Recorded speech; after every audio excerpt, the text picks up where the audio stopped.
여러분 오늘도 잘 견디고 계십니까? 김명준의 뉴스파이터입니다. 제 지인이요. 시무룩해 있길래 무슨 일이 있냐고 물었더니요. 아내가 친정에 갔답니다. 아유 많이 보고 싶구나 했더니 그게 아니라 오늘 저녁에 돌아오기 때문이랍니다. 네. 그게 왜 우울한 일인가요? 오늘은요. 심장이 콩닥콩닥 뛴다는 불타는 금요일이고요. 내일은 11월 11일. 뭐 호칭도 많죠. 막대과자 데이, 가래떡 데이, 젓가락 데이. 뭐 무엇을 즐길지 함께 고를 가족이 있다는 건 얼마나 축복입니까? 네? 가족이 없으시다고요? 여보세요. 1인 가족도 가족이잖아요. 네. 나 자신에게 해주면 됩니다. 11월 10일 금요일 김명준의 뉴스파이터 추운 날씨에 따뜻하게 그냥 한번 시작해 보도록 하겠습니다.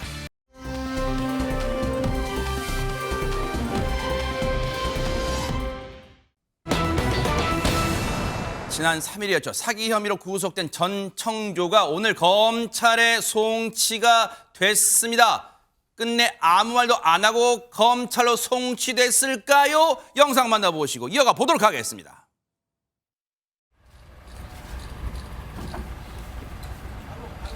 남현희 씨와 공모한 게 맞습니까? 아니면 혼자 범행 계획 세우신 거예요? 피해자분들께 죄송합니다. 펜싱협회 후원은 남현희 씨가 제안한 겁니까? 죄송합니다. 남 씨가 지금 본인 거짓말하고 계시다는데 이에 대해서 입장 있으실까요? 남씨 주장 중에 제일 반박하고 피해자에게 제가 옛날부터 궁금했던 거예요. 장윤미 변호사님. 저렇게 검찰 송치를 지금 이제 경찰 조사를 다 마치고 이제 검찰로 이제 송치가 되는 거잖아요. 그렇습니다. 혹시 지금 전청조도 그렇지만 핵심 아주 중요한 질문을 하니까 죄송합니다. 그 이후로 입을 싹 닫아요. 혹시 경찰이 그 전청조 씨 그거 경고하는데 검찰 송치할 때 기자들이 어떤 질문에도 아무 얘기하지 말아요. 그 본인한테 불리하니까 혹시 뭐 이래요? 어떻습니까? 변호인이 그렇게 조언했을 수는 있죠. 아. 예, 왜냐하면 이 언론에 다 기록되는 말이 나중에 불리하게 작용할 여지도 열려 있기 때문에요. 남현희의 공모 여부, 남현희 씨의 지시 여부에 대한 질문을 받고서는 한숨만 크게 쉰 채 증문즉답 형식으로 답변을 하지 않습니다. 네. 다만 본인이 이야기하는 부분과 관련해서는 피해자들에게 죄송합니다라고 다소 추상적인 층의 답변만 했거든요. 이것은 다소 어떻게 보면 변호인의 조력을 받거나 자문을 받아서 필요 최소한 범위의 발언으로 끝내는 것이다. 이렇게 볼 수 있는 부분이 있고요. 네. 지금 영상에서 보신 것처럼 검찰에 송치되는 그 상황을 보신 겁니다. 네. 일단 전청조는 검찰로 넘겨졌지만 남현희 씨와 관련한 공모 여부에 대한 수사는 여전히 경찰에 계류 중이기 때문에요. 경찰에서는 남현희 씨의 공모 여부에 대한 수사를 계속 해나간다는 방침입니다. 아 그렇군요. 안지종 기자님 사실 전청조와 남현희 씨가 대질 조사를 했고 그 대질 조사에서 뭐 첫 대면 때 남현희 씨가 뭘 봐? 뭐 했다는 걸 저희가 전해드렸는데 사실 그 뒷얘기도 많이 이제 궁금하잖아요. 그 다음 얘기는 뭐 전해진 게 없어요. 네, 지난 8일이었죠. 남현희 씨는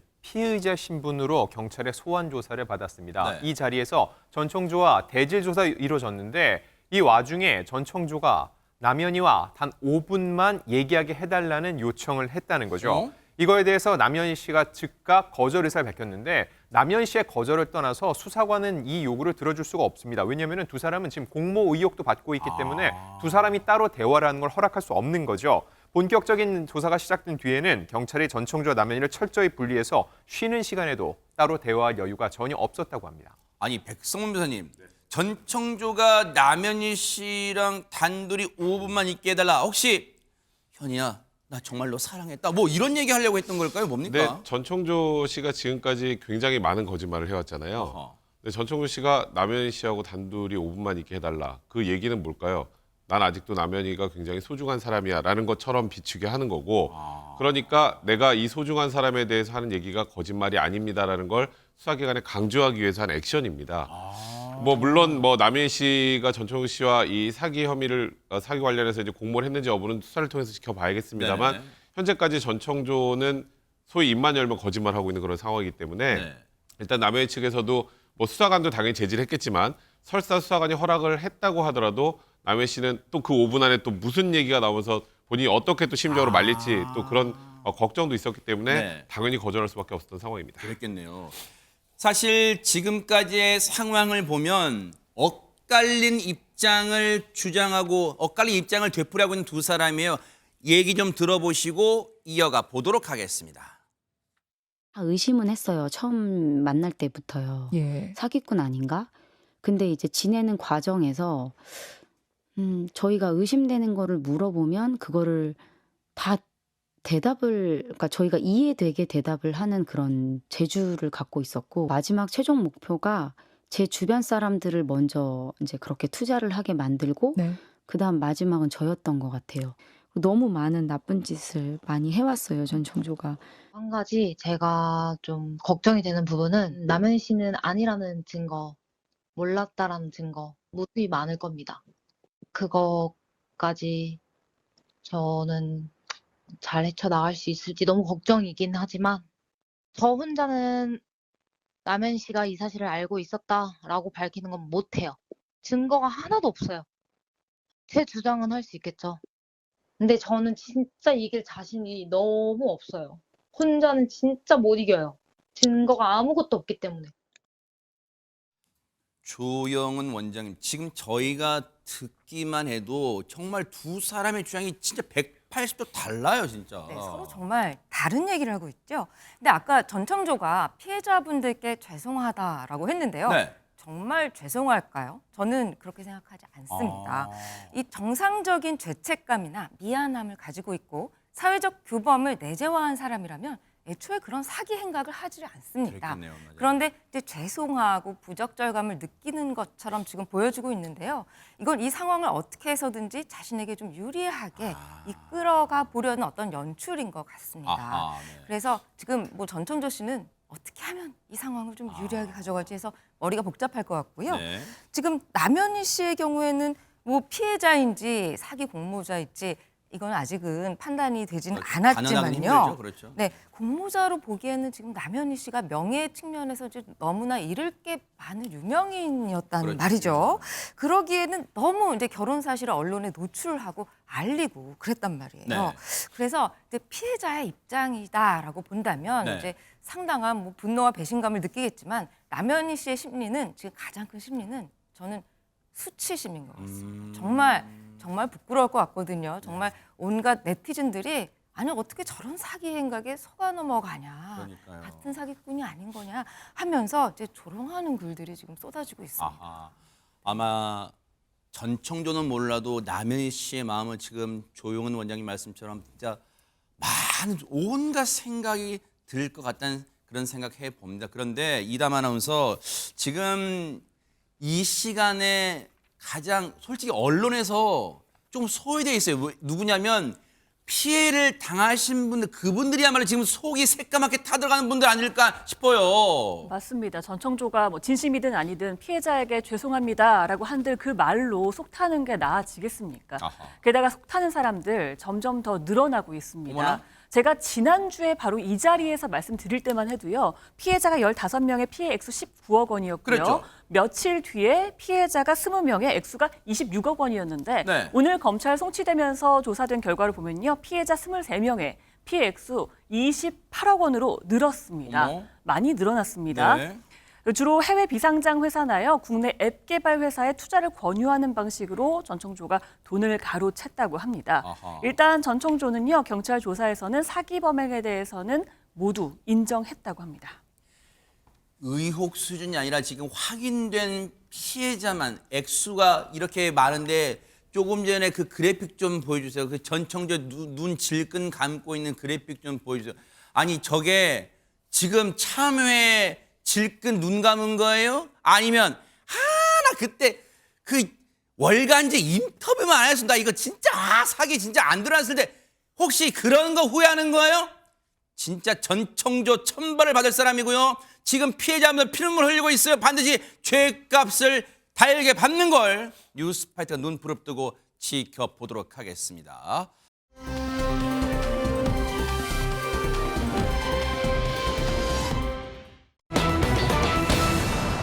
노소영 아트센터 나비 관장, 뭐 노소영 씨 이름은 여러분 다 아실 거예요. 지금 이제 이혼 소송 항소심이 진행이 되고 있는데 첫 재판에 어제 직접 출석했습니다. 심경을 밝혔는데요. 그 장면부터 보시고 이어가 보도록 하겠습니다.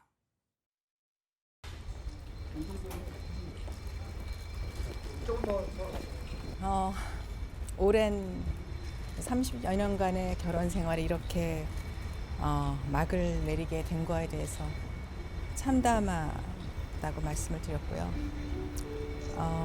그리고 또한 기회를 빌어서 우리 가정의 일로 국민 여러분들께 많은 심려를 끼친 거 너무 죄송하고 민망하기 그지없습니다.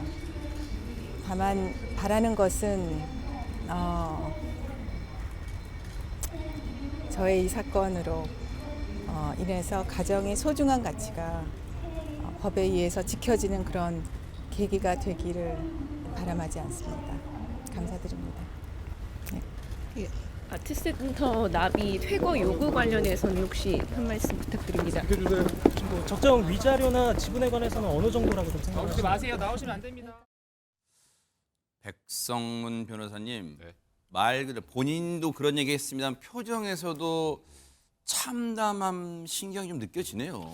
사실 SK 최태원 회장과 노소영 관장 사이의 이혼 소송의 1심에서는 뭐 우리가 생각하는 굉장히 큰 금액이 인정된 것처럼 보이지만 사실상 노소영 관장이 완패였습니다.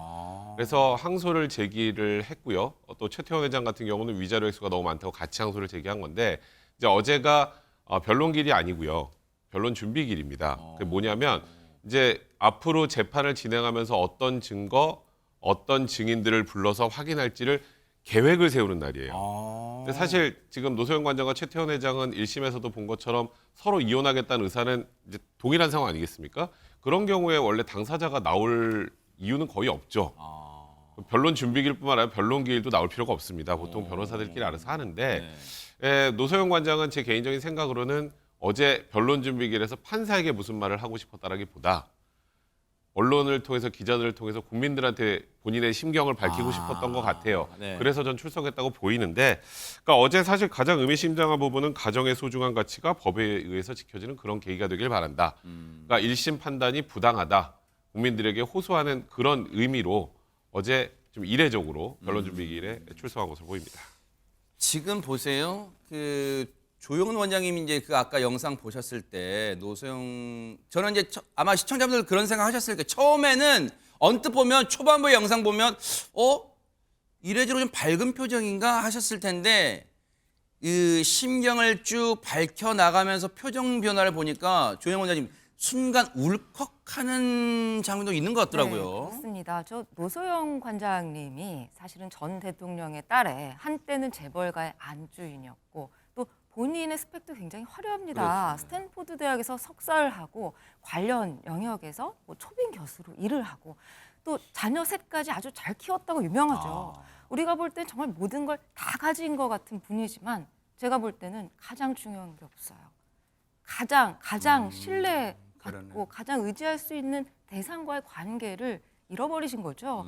그 참담함을 어떻게 말로 설명하겠습니까? 저는 굉장하게 큰 슬픔이 좀 느껴집니다. 그럴 거 있어요. 네. 근데 장유미 변호사님, 앞서 이제 백성문 변호사님 설명처럼 변론 준비길, 정식 재판도 아니고 변론 준비길에 당사자가 직접 나오는 게 이례적이라면, 자, 그렇다면 이제 이미 쉽게 말하면 엎질러진 물이에요. 그러면 자, 이제 소송이 붙는 거예요. 항소심이에요.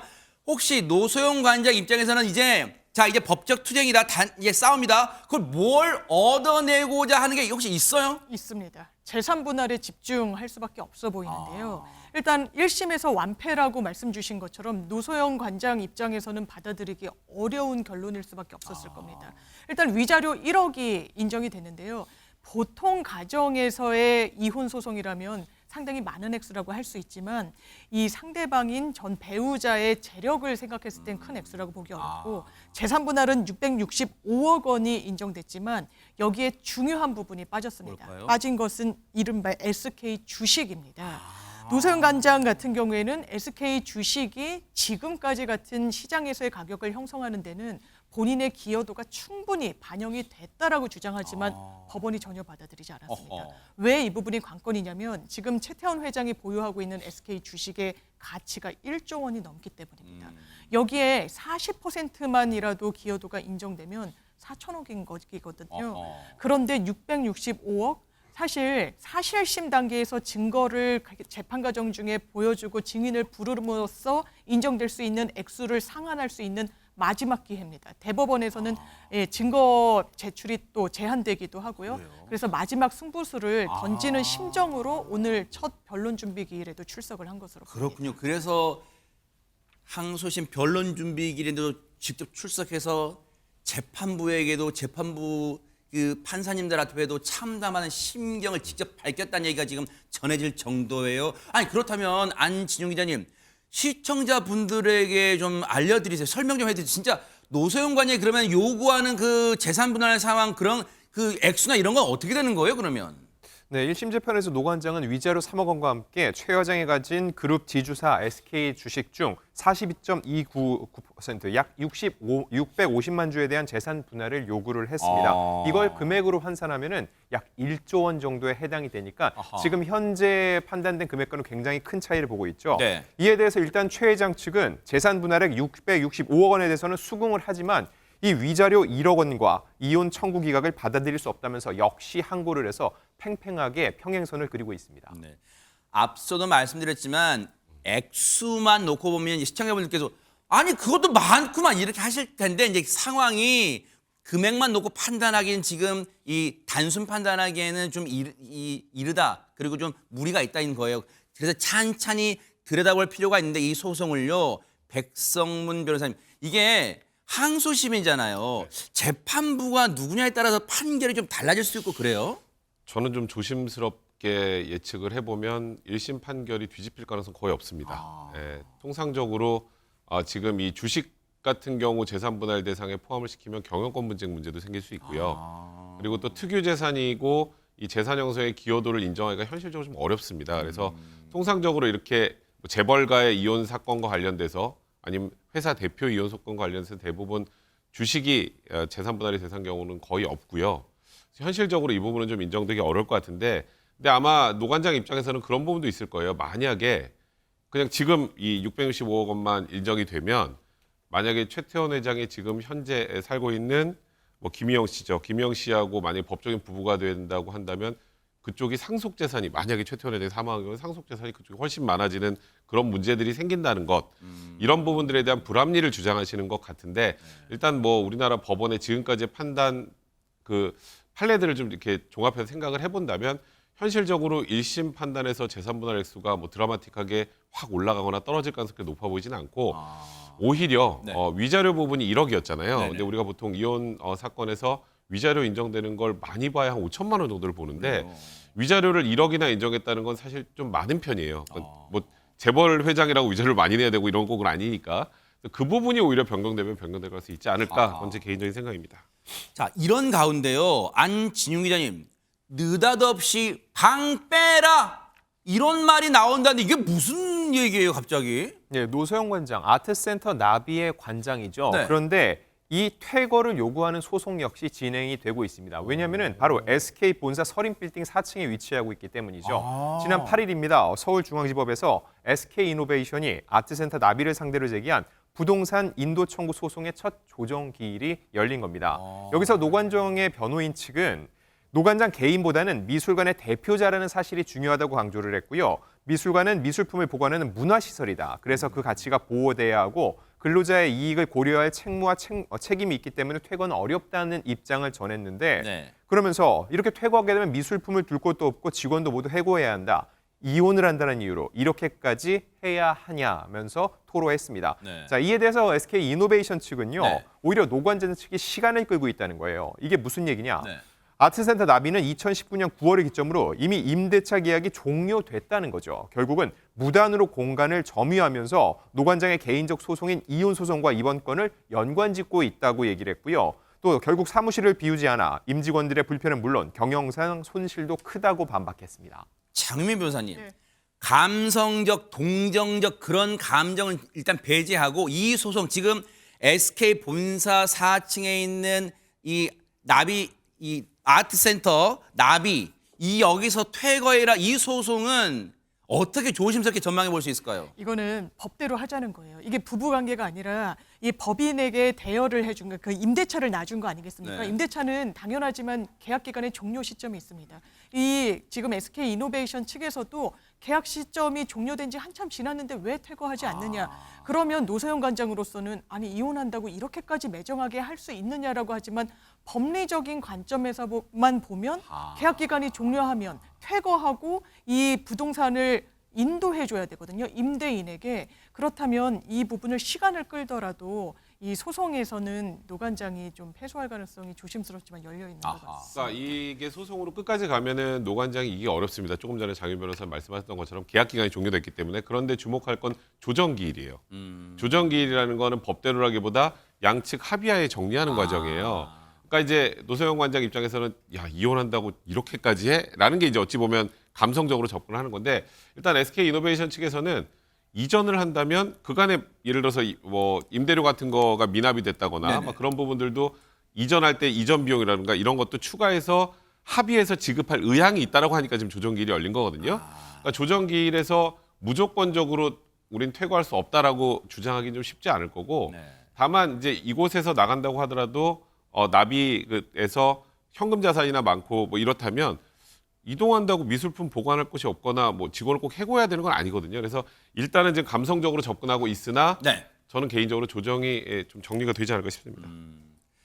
사실상 세기의 결혼을 했던 두 사람이었던 만큼 이 이혼 과정도 세간의 관심이 자연스럽게 쏠리는 건 어찌할 수 없는 것 같긴 합니다.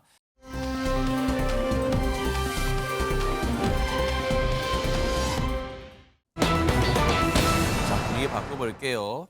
옛날에 뭐 무술 영화 이런 거 보면 도장 깨기 있잖아요. 막 찾아가서 막 고수한테 찾아가서 막 너희 간판 내리러 왔다 하는데 막 판판이 막 당해요. 깨져요. 그런 상황이 지금 국회에서도 빚어지고 있습니다. 이담 아나운서. 네, 지금 내년도 검찰의 특수활동비 예산을 두고요. 한동훈 법무부 장관과 민주당 일단 연일 충돌을 하고 있었습니다.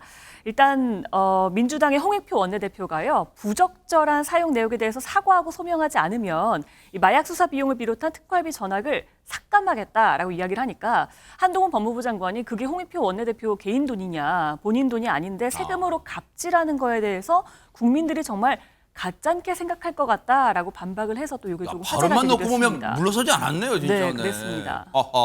관련 이 모습 직접 한번 보시고 이어가 보도록 하겠습니다.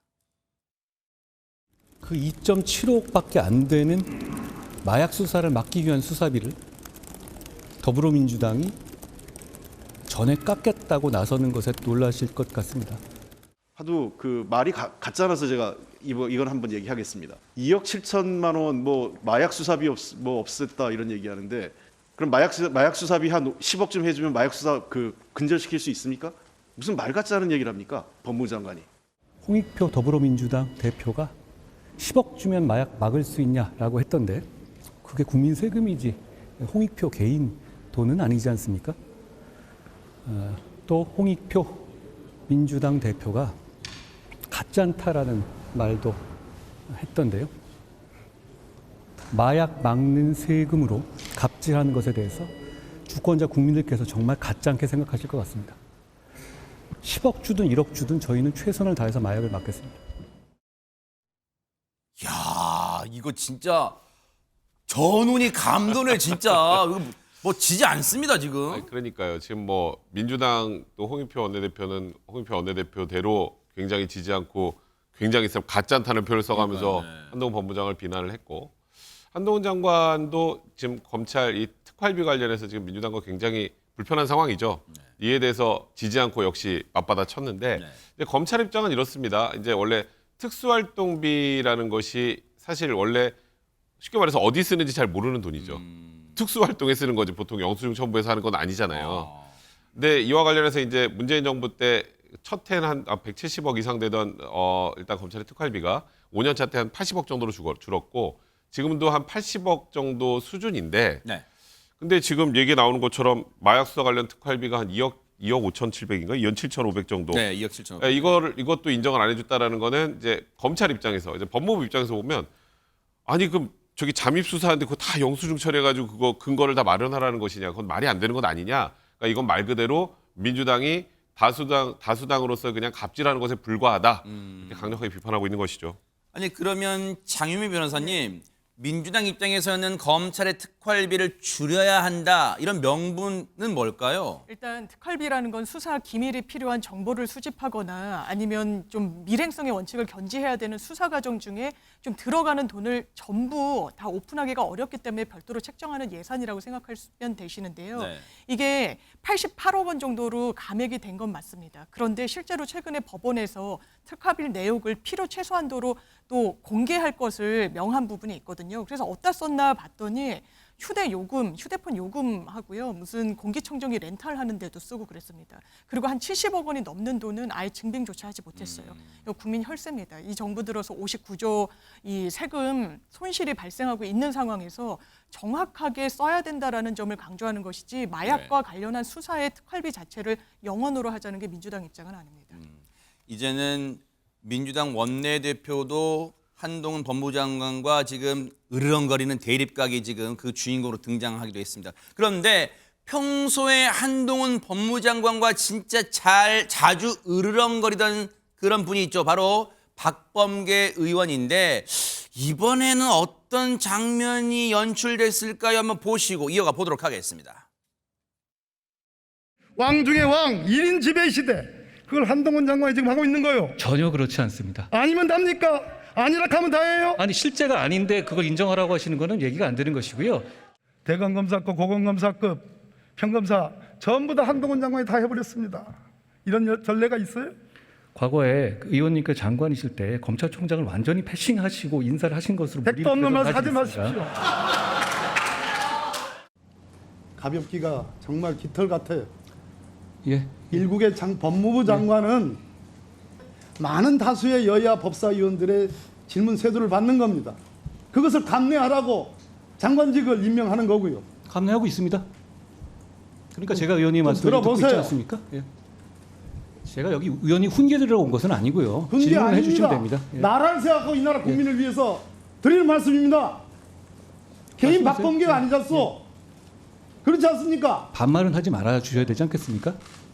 뭐 하였소가 반말이라고 할 수 없지만 좀 무겁게 답을 좀 해보세요.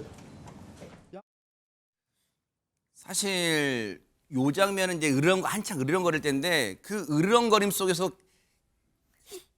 미세하게 폭소 포인트도 막 있고 그랬잖아요. 그래서 막 회의장에서 막 웃음도 나오고 있는데 그 뭐뭐 했잖소가 또 반말이라면 또 어쩔 수 없지만 뭐 또 이런 말도 가끔 이제 이 폭소 포인트였고 하는데 그런데 이렇게 막 으르렁거렸던 이 두 사람이 보세요. 지난번에 처음으로 화기애애하게 이 뭔가 반응을 했어요. 근데 정말 어제는 어때? 그러면 이런 거 있잖아요. 에이, 처음은 우연이야. 처음은 우연이고 이번에는 본성을 드러낼 거야. 어제 어떤 모습을 드러냈을까 한번 보시고 이어가 보도록 하겠습니다. 마약 수사가 한동훈 표에 또는 윤석열 정부에 정말로 필요한 민생 수사라고 한다면 검찰총장께서 마약 수사에 한정되어 있는 특활비를 좀 더 유연하게 다른 특활비를 당겨서라도 어떤 유동성을 원활하게 좀 할 필요가 있다는 거예요. 어쨌든 제 말씀 뜻을 아시겠죠? 제가 오늘 하신 말씀이 전부 다 공감이 됩니다.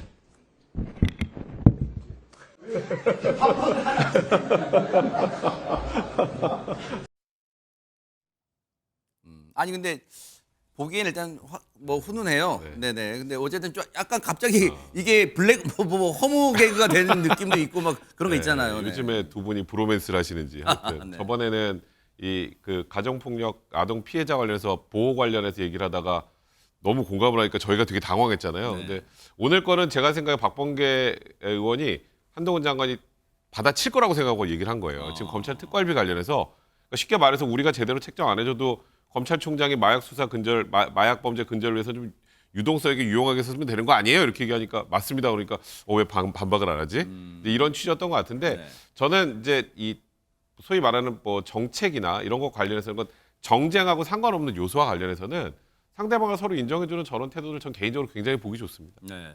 아니 사실 왜냐하면 이게 이 장면을 보면 조영원 원장님 물론 질의하는 의원이나 답변하는 국무위원도 다 이른바 콘텐츠 내용이 충실하게 담겨야겠지만 일단 모양새는 시청자분들이나 국민분들이 보시기에 불편함이 없어서 좋잖아요 지금. 네, 그렇죠. 이 정치적인 입장이 다른데 자신의 의견을 좀 강력하게 피력하다 보면 좀 감정적인 호소가 되거나 좀 비난, 뭐 상대방에 대한 인신 공격까지도 가잖아요. 그렇죠.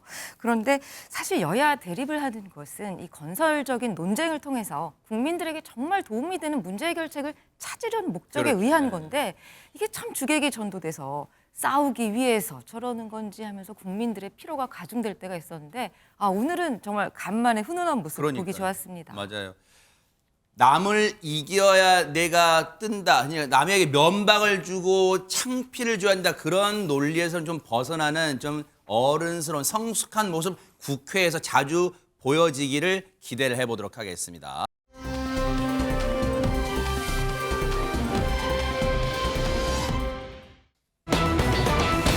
자, 분위기 바꿔볼게요.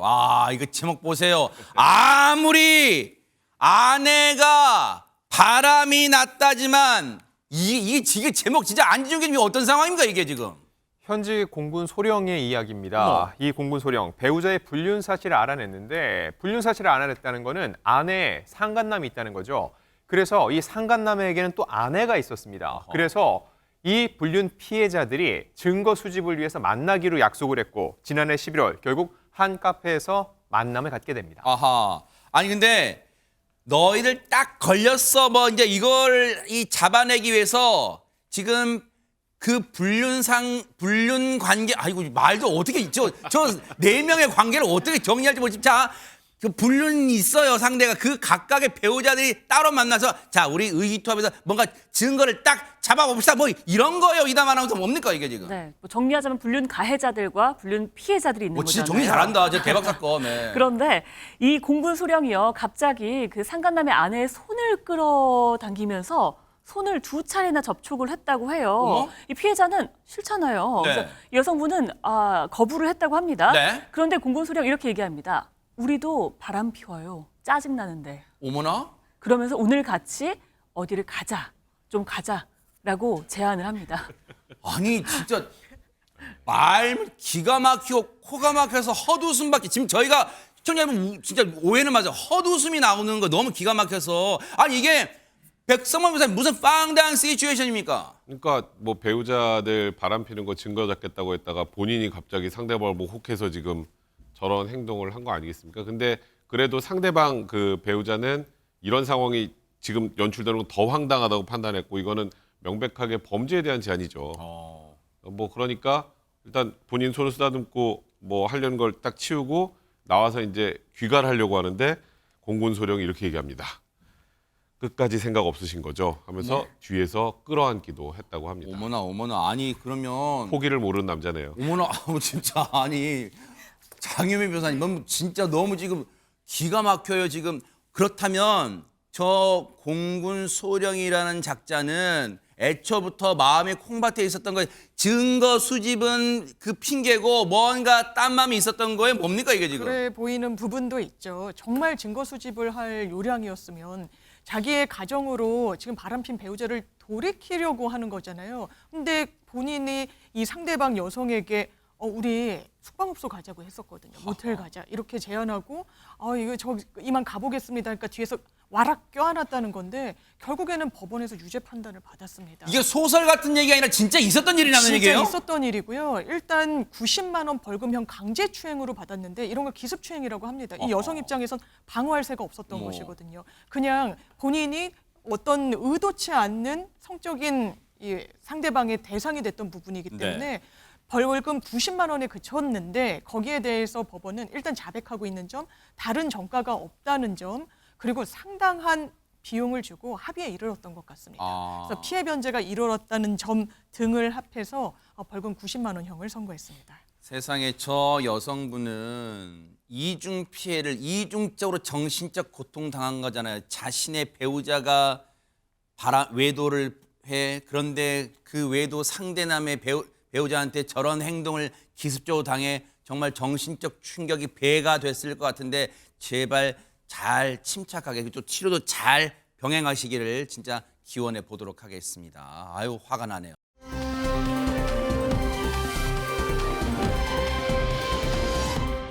그런가 하면 세상에 이달 초에는 이런 일도 있었다고 합니다. 이담 아나운서. 네, 지난 1일에요. 지구대 경찰관들이 수배 중인 60대 남성을 찾으러 한 주택에 갔는데 네. 여기서 이 수배자를 발견했다고 합니다. 그래서 형사들에게 지원 요청을 했는데요. 이 수배자가 갑자기 흉기를 들고 나타나는 바람에 굉장히 긴박한 상황이 됐다고 합니다. 어머나. 영상에 고스란히 담겼습니다. 함께 보시겠습니다. 출동한 경찰을 발견한 수배자가 흉기를 들고 나타납니다. 그는 경찰들의 투항 명령에 내 재산을 뺏으러 온 거 아니냐 외치면서 대치 상황 이어갔는데요. 네. 경찰이 집 안으로 들어서자 이제는 위협적으로 흉기를 막 휘두르기도 합니다. 굉장히 위험해 보이죠. 어머머머. 결국 테이저건을 꺼내든 경찰, 수배자 그대로 제압합니다. 어머. 다행히 이 과정에서 다친 경찰은 없었습니다. 천만다행이에요. 진짜 저 흉기를 아무 거리낌 없이 막 마구 휘둘러댔는데 안진영 기자님 저 대치가 어느 정도 이어진 거예요, 세상에? 무려 1시간 동안이나 이어졌습니다. 지난 1일 충남 아산에서 벌어진 일인데 이 남성 경찰들이 오니까는 내 재산을 뺏으러 온 거 아니냐라고 했다는데 정작 이 남성 수배 중이었습니다. 수배 중이어서 자신을 붙잡기 위해 경찰들에게 엉뚱한 소리를 한 건데 저 휘두르는 거 보세요, 진짜. 어머 그렇습니다. 세상에. 굉장히 위험해 보이죠. 네. 저렇게 1시간 넘게 설득했지만 수배자가 계속 저항을 하자 결국 경찰은 테이저건을 사용해 제압을 했습니다. 네. 이날 검거 작전에 투입된 경찰관만 무려 30명이 넘는다고 하니까요. 아이고. 경찰은 특수공무방해 혐의로 이 남성을 붙잡았습니다. 저 사람의 저 난동으로 우리 공권력 낭비가 얼마나 심해. 지금 30명이 출동한 거예요, 경찰에. 그런데 저 사람이 지명 수배된 이유는 뭡니까, 장윤 변호사님? 비슷한 전적이 과거에도 있었습니다. 불과 작년 2월 달에요. 아산의 한 골프장에 찾아가 난동을 부리는데 이유는 이 골프장 부지가 본인 땅이라는 이유에서였어요. 그래서 경찰을 불렀겠죠. 그때도 둔기를 휘두르며 저항을 했던 겁니다. 그때는 경찰분들이 좀 다쳤던 것 같아요. 아이고. 둔기를 휘둘렀기 때문에 특수공무집행 방해죠. 거기에 다쳤기 때문에 치상죄로 재판에 넘겨졌는데 불구속 상태로 넘겨졌던 모양입니다. 재판에 안 나간 거예요. 법원 입장에서는 재판에 나오지 않으면 재판을 제대로 받을 의사가 없구나, 도주할 의사가 있구나라고 판단할 수밖에 없어서 영장이 발부된 상태였고요. 그런데 유사한 행동을 11월 1일, 이달 1일에 또 했기 때문에 이 남성 구속된 상태로 다시금 처벌을 받게 됐습니다. 저렇게 반성할 줄 모르는 사람들은 우리 법이 살아있다는 거, 눈 부릅뜨고 살아있다는 거 반드시 보여줘야 될 것 같습니다. 어디 저런 짓을 합니까?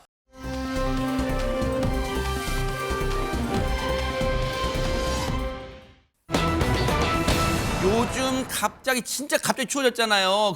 내일부터는 더 춥대요. 그런데 이담 하나도 이렇게 추울 때 뭔가 따뜻하게 해주는 그런 거 없어요, 좀? 예전에 이렇게 추워지면요, 광고에서 아버님 댁에 보일러 놔드려야겠어요 하잖아요. 맞아요, 네. 이제 아버님 댁에는 불타는 장미단만 틀어드려도 될 것 같습니다. 어머나! 아니, 따뜻하다 못해 아주 뜨겁습니다. 무엇보다 이 MBN 불타는 장미단에 등장한 이 10살 정초하양, 리틀 제니라고 하잖아요. 유명하죠, 리틀 제니가 나타나서 더욱더 뜨겁게 하고 있는데요. 네. 역시 리틀 제니란 이름답게 제니가 속한 블랙핑크의 노래를 또 불러서 굉장히 화제가 됐다고 하는데요. 네. 영상으로 함께 보시겠습니다. 야, 어떤 무대일까요? 궁금합니다. 네.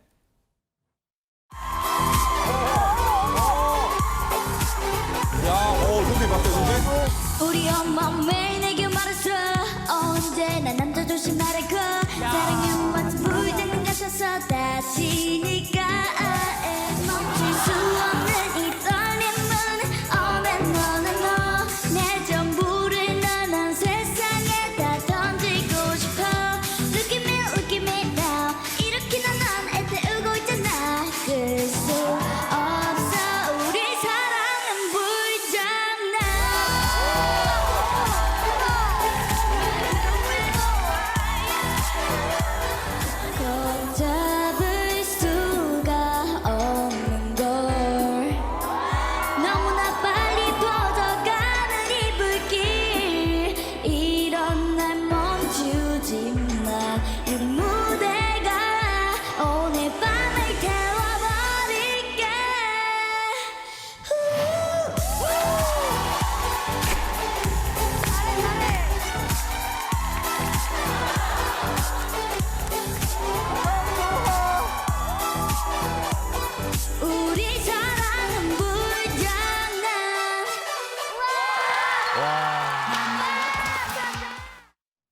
감탄과 박수가 절로 나옵니다. 백승원 변호사님 진짜 잘하죠. 네, 와. 저도 보고 깜짝 놀랐는데 더 놀라운 건 뭐냐면 저게 혼자 부르는 노래가 아니잖아요, 원래. 그렇죠. 그러니까 지금 초양이 뭐 소녀시대 노래도 부르고 블랙핑크 노래도 부르는데 멤버가 뭐 많게는 9명, 적게는 4명 정도 되는데 그걸 혼자 다 소화하고 춤도 다 추고. 그러니까요. 근데 나이는 10살인데 심지어 노래도 엄청 잘합니다.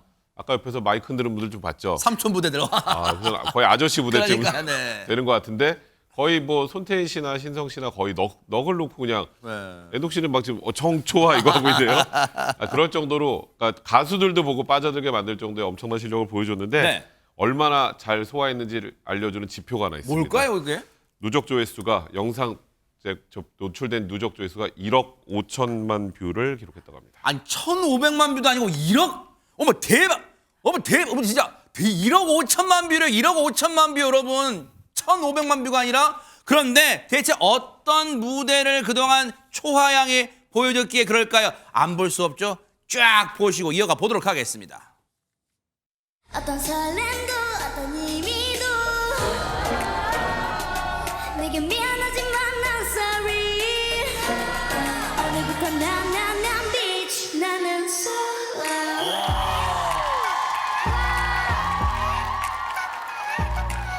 아니 이거 말도 안 돼. bitch 나는 solo I'm going solo 그대의 부드러운 숨결이 이 순간 따스하게 감겨오는 모든 나의 떨림 전할래 성초하 사랑해 널 이 느낌 이대로 그려왔던 내 마음은 끝 이 세상 속에서 반복되는 슬픔이 이제 아니여 널 생각만 해도 난 강해져 울지 않게 나를 덮어줘 이 순간의 느낌 함께한 거야 다시 만나는 게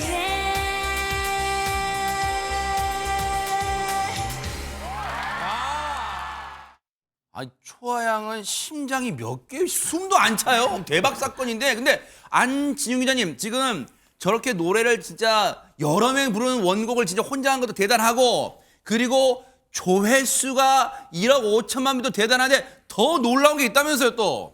네, 반응입니다, 반응.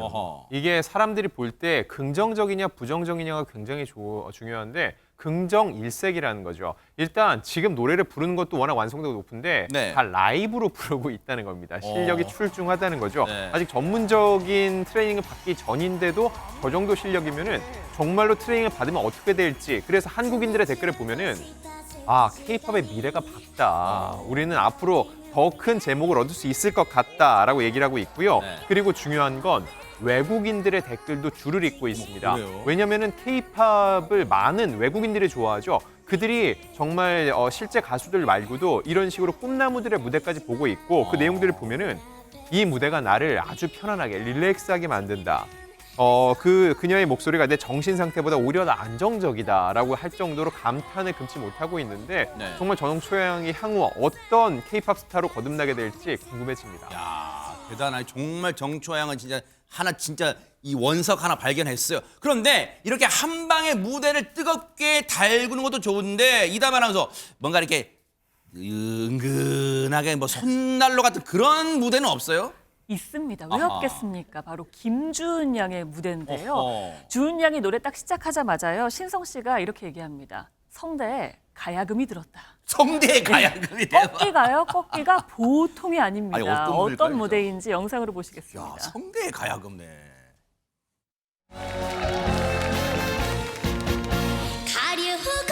가려거든 먼저 가거라 쉬엄쉬엄 쉬었다가 게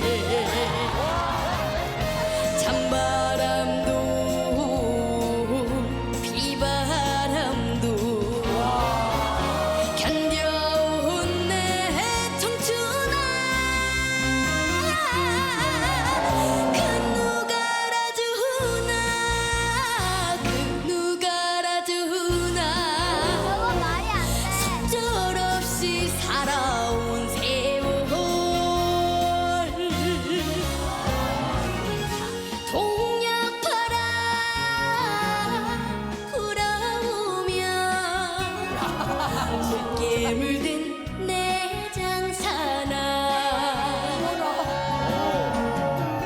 저녁 노을 붉게 타면 고운 애기 단풍은 어이해 떨어지나. 진짜 대박 사건이라면 안 할 수가 없어요. 장윤 변호사님 꺾는 기술 대박입니다 진짜. 완전히 능수능란해서 사실 영상을 안 보시고 이거 음성만 들으시는 분들은 아주 경험이 많은 트로트 가수라고 생각하실 그렇죠. 수도 있을 것 같아요. 11살 김주은 양의 무대였는데요. 꺾기 실력이 워낙에 출중해서 선배 가수 신성 씨와 꺾기 대회, 꺾기 경연 했는데 자존심이 꺾인 건 가수 신성 씨였습니다. 그래서 김주은 양이 승리를 했는데요. 오. 이런 김주은 양에게도 말 못할 고민이 있다고 합니다. 뭐냐면 과거 한 방송에서 트로트 여신 장윤정 씨를 찾아갔던 건데요. 트로트를 아버지한테 배우고 있다는 거예요. 아무래도 가족한테 배우다 보니까 티격태격하고 아버지로부터 막 체근도 당하고 해서 굉장히 스트레스가 된다라는 고민이었는데 아버지도 할 말이 있었던 것 같습니다. 난 더 잘하라고 동기부여를 해줬을 뿐이다 라고 했을 때 장윤정 씨가 내린 결론이 있습니다. 뭘까요? 본인도 9살 때부터 트로트를 했는데 그때 너무 힘들었다는 거예요. 주변에서 계속 퇴근하고 열심히 하라고 하는 그런 말들 때문에 오히려 트로트와 거리를 두고 내려놨을 때 정말 노래를 사랑하게 됐다라면서 본인 스스로 즐길 수 있는 기회를 줘야 된다라고 진심 어린 조언을 건네기도 했습니다. 세상에. 근데요. 조영은 원장님, 우리 어른의 눈으로 보니까 지금 김주은 양이 막 꺾기도 잘하고 막 그리고 또 일반적으로 저런 신동들 나와서 춤도 잘 추고 막 아까 초아형처럼 하면 와 진짜 되게 잘한다 하는데 어른의 눈으로 보면 근데 또래 친구들이 봐도 다 좋아하고 부러워하고 그럴까요? 어떻습니까? 그럼요. 친구들도 정말 많이 부러워할 것 같은데요. 네. 근데 우리가 정말 신동이다 이런 표현이 자연스럽게 나옵니다. 저희 시어머니가 불타는 장미단 얘기만 하세요. 너무 재밌다면서. 어허. 근데 정말 이해가 뉴스파이터 되네요. 얘기는 안 하신가 봐요. 네. 그래서 저도 정말 빠져드는데 네. 이제 우리가 이 아이들이 신동이 맞죠. 그런데 심리학자 입장에서는 이 신동이라는 칭찬에 함정이 있어요. 왜요? 우리가 칭찬을 할 때 칭찬은 고래도 춤춘다, 네네. 춤추게 한다라고 해서 이제 칭찬은 무조건 좋다라고 생각을 하지만요. 이 칭찬도 일종의 평가와 판단이 들어가는 거죠. 아이고. 그래서 아이들에게는요, 이 칭찬이 상당히 양면적으로 받아들여질 수가 있어요. 굉장히 부담스럽게 느껴질 그래요. 수가 있거든요. 네. 특히 이 타고난 선천적인 잘 바뀌지 않는 재능과 관련된 영역을 칭찬을 하면요, 이 아이들은 그럼 내가 잘 못하면 나 신동 아니야? 이렇게 오해를 할 수 있다. 그렇군요. 그래서 우리 성장형 마인드라는 게 있어요. 어허. growth mindset. 이건 뭐냐면 우리의 결과물은 우리가 어떻게 하느냐에 달려 있다. 성장형 마인드를 부모와 교사가 아이들에게 가르쳐주는 게 너무 좋다는 겁니다. 그래서 이 아이가 즐기는 모습들을 많이 칭찬해 주시면 좋겠어요. 맞아요. 정말 네. 멋진 말씀이 와 네. 정말 다 와닿습니다. 아니 그러면 이담 하나 더 이제 은근한 손난로 같은 무대를 봤으니 혹시 뭐 전기장판 같은 무대는 없어요 또? 있죠. 왜 없겠습니까? 아하. 다 있습니다. 아하. 불타는 장미단에는요. 보통 어떤 노래를 리메이크하면 원곡자가 좀 떠오르게 마련인데요. 노란 한복을 입고 눈웃음을 치면서 나타난 이 사람이 부르는 이 아이가 부르는 이 노래에는요. 원곡자가 생각이 안 날 정도라고 뭘까요, 합니다. 김연자 선생님 죄송합니다. 무대 어머. 보시죠. 와 어떤 무대일까요, 네?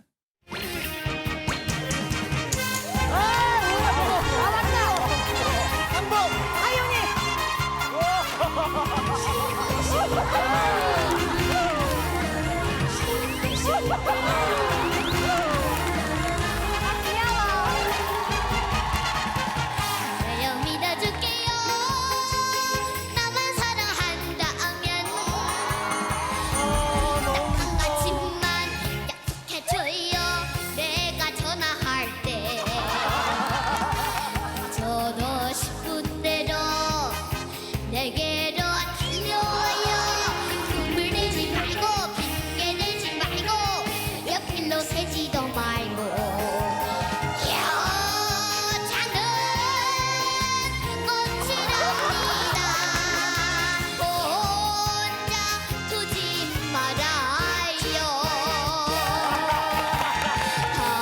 당신 가슴에 영원히 지지 않는 꽃이 될래요. 10분 내로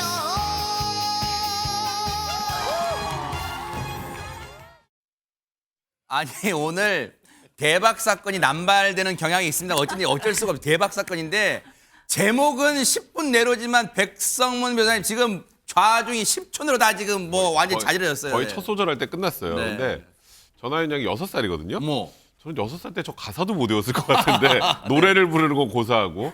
근데 더 재밌는 얘기가 있습니다. 전하윤 양이 이제 연변에서 왔거든요. 이 불타는 장미단에 출연하기 위해서 왔는데 네. 이게 진짜 사실일까요? 뭘까요? 2살 때부터 행사를 다녔다고 합니다. 세상에. 2살 때부터 행사를 다녔고 말보다 노래를 먼저 배웠다. 어머. 지금 이제 불타는 장미단에 출연하고 나서 이제 알아보는 사람들이 많아서 네. 뭐 너무 자랑스럽고 귀엽다라고 주변에서 해준다는 소감까지 얘기를 했는데 이 소감도 6살답진 않네요. 2살 때부터 행사를 다녔으니 뭐 무대 울렁증 같은 거 없을 것 같은데 아쉽잖아요. 이대로 끝내긴 아쉬우니까 한 번 더 무대 한번 보여 하윤 양의 무대 하나 더 보시고 이어가 보도록 하겠습니다.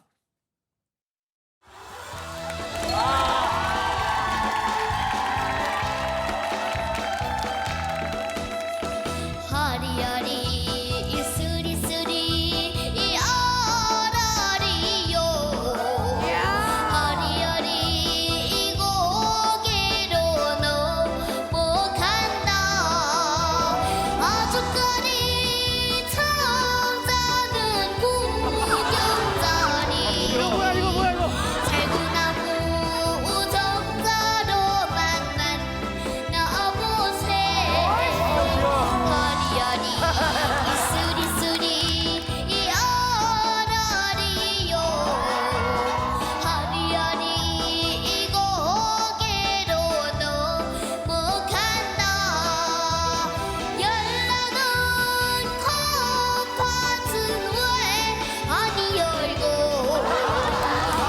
까지 이 동백은 왜 여는가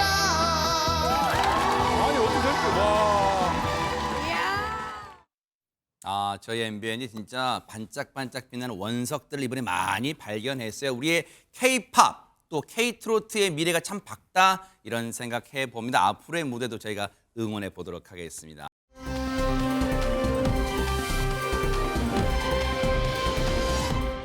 자, 이 따뜻한 마음을 좀 이어가 볼게요. 안지용 기자님 정말 훈훈한 얘기가 또 하나 기다리고 있다면서요. 네. 무인 카페 내부 CCTV를 보여드릴 텐데요. 네. 여기서 뜨끔하는 분도 계실 겁니다. 무인 카페 CCTV 또 어떠한 사건 아닌가 하는데 이 네. 영상 보신 분들 흐뭇한 미소를 지었다고 합니다. 아하. 과연 어떤 장면이 포착됐는지 영상으로 만나보시죠. 초등학생 정도로 보이는 아이가 CCTV를 발견하더니 두 손을 모아 공손히 배꼽 인사를 합니다. 네. 그 모습을 본 다른 친구도 꾸벅 고개를 숙여 인사를 하는데요. 네. 검은 옷을 입은 남자아이는 지금 이제 나가기 전에 다시 한번 더 공손히 인사를 합니다. 네. 이 아이들은 뭐가 이렇게 감사하길래 CCTV를 향해서 깍듯하게 인사를 하는 걸까요? 혹시 CCTV 쪽에서 이게 사람이 찍고 있는 거 아니에요? CCTV가 아니라 지금 감독님이 계신 거 아니에요? 지금 백성윤 변호사님 혹시? 저도 진짜 이거 보고 굉장히 너무 흐뭇했는데 왜 항상 이 무인 매장은 맨날 절도하고 이런 것만 그렇죠, 얘기 나왔었는데 네. 물을 마시고 간 거예요. 목이 말라서 물을 마시고 고맙습니다 하고 꼬박 이렇게 둘이 인사를 한 건데 사실 이제 주인이 딱 그런 얘기를 하더라고요. 네 집 자식인지 진짜 잘 컸다. 이런 말이 절로 나오더라라는 거예요. 네. 항상 아이들에 대한 최근에 좀 또 엇나간 아이들도 많으니까 편견이 심했었는데 저 아이들을 보고 정말 너무너무 흐뭇한 날이었다 이런 소감을 밝혔습니다. 아니 근데 저 매장이 이제 보통 무인 점포지만 이제 주인분이 또 CCTV로 이제 늘 보실 수 있잖아요. 근데 물을 설치해놨다는 것은 장유민 변호사님 물 먹는 거는 자 무인 점포 들르신 분들 드시고 가세요라고 이제 주인분이 배려해서 내놓은 건데 아이들은 그 물을 먹고도 그냥 감사하다고 인사한 거예요, 세상에. 사실 CCTV에 굳이 인사를 안 하는 사람들이 더 많고요. 그렇죠. 보통은 물티슈 같은 걸 구비해 놓으면은 주인이 있어도 당당하게 고맙다는 말 한마디 없이 오히려 성인들이 뭐 구두를 닦고 본인 필요한 데 쓰고 나가는 사람들이 훨씬 더 많았다는 건데. 그것도 쓰레기통에 버리면 되는데 바닥에 막 버리고 가는 그런 사람도 있어요, 분들도 진짜. 있었다는 네. 거죠. 그런데 이 아이들은 정말 감사한 마음을 CCTV를 통해서 그 사장님께 전달해줘서 정말 흐뭇하고 눈물이 핑 도는 감동적인 장면인 것 같습니다. 세상에. 아니 진짜로 인사 안 하고 가도 아무 뭐 누가 질타 안 했을 거. 근데 조영은 원장님 보는 저희들이 진짜 어른들도 반성이 되고 훈훈해집니다, 진짜. 네, 그렇습니다. 이 고마움을 느끼는 것도요, 심리학적인 능력입니다. 표현할 수 있는 것도 심리학적인 능력입니다. 주변에 고마움 많이 표현해 보시면 좋겠는데요. 네. 누리꾼들이 이 영상을 보고 아이들이 너무 예쁘다.